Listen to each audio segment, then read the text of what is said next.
Artistii Andualem Gosaa wallee haaraadhaan dhufee jira.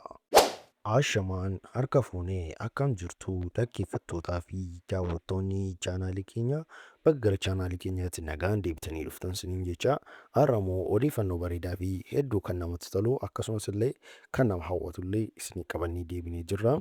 Egaa akkuma beekamu warroonni chaanaalii keenyaaf haaraa taatan immoo subscribe kaasuun gara maatii keenyaatti dabalamaa isiniin jenna. Akkasumas illee viidiyoo kana like godhaa.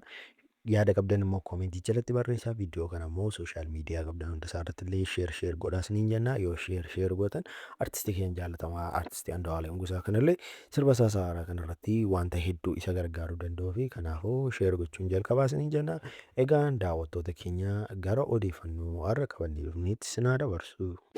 Egaa daawwattoota keenya akkuma beekamu artistiin jaallatamaan kun kanaan dura uummata Oromoo keessatti sirba baay'ee babbareedaa fi hedduu kan nama hawwatan illee baasii qaba jechuudha. Keessumaayyuu erga dhiyeenya kana sirba baasii kaasee albama erga ayyaantu baasii kaasee sirba as ba'een beeku jechuudha. Artistiin kun sababa inni as hin baanee fi hundi keessan iyyuu beektu haati jaalalleensaa boqottee turte jechuudha. Jaalalleensaa boqochuu sanarratti ilaalchee immoo footoon garaagaraa ba'aa ture isarratti hundaa'e.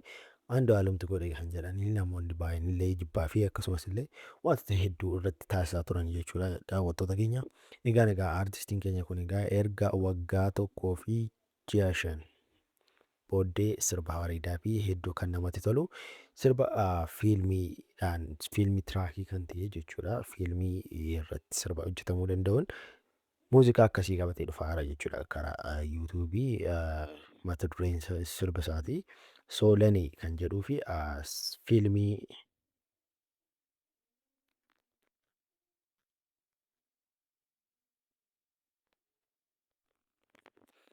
egaa daawwattoota keenya muuziqaa inni qabatee dhufaa jiru kun SOOLANEE kan jedhuu fi fiilmii SOOLANEE irraa kan fudhame saawundi tiraakii fiilmii SOOLANEE kan ta'edha jechuudha daawwattoota keenya.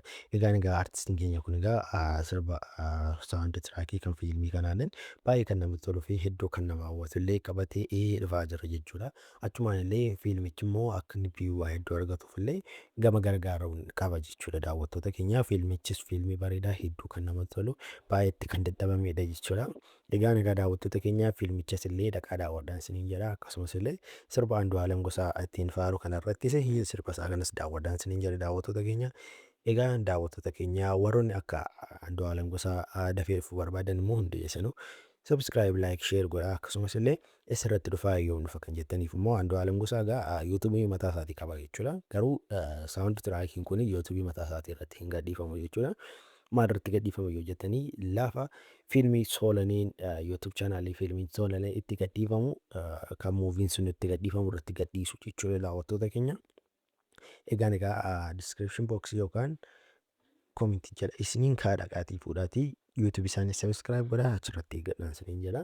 Egaa nagaa fiilmichas illee achuma irratti gadhiifama. Hundi keessan iyyuu dhaqaatii fiilmichas share godhaa isiniin jenna daawwattoota keenya. Egaan daawwattoota keenya yaada qabdan immoo komentii jalatti warroonni Andualem Gosaa akka inni dafee dhufu akka jaalala keessan ibsitanii fi komentii jalatti lakkoofsa 2 barreessuu hin dagatinaa isiniin jecha. Egaan daawwattoota keenya odeeffannoon har'a qabadee dhufe immoo kana turii amma xumuraatti immoo waan daawwataniif galatoomaa isiniin jecha. Viidiyoo kan biraa immoo walitti deebinutti immoo gama kiyyaan nagaatti.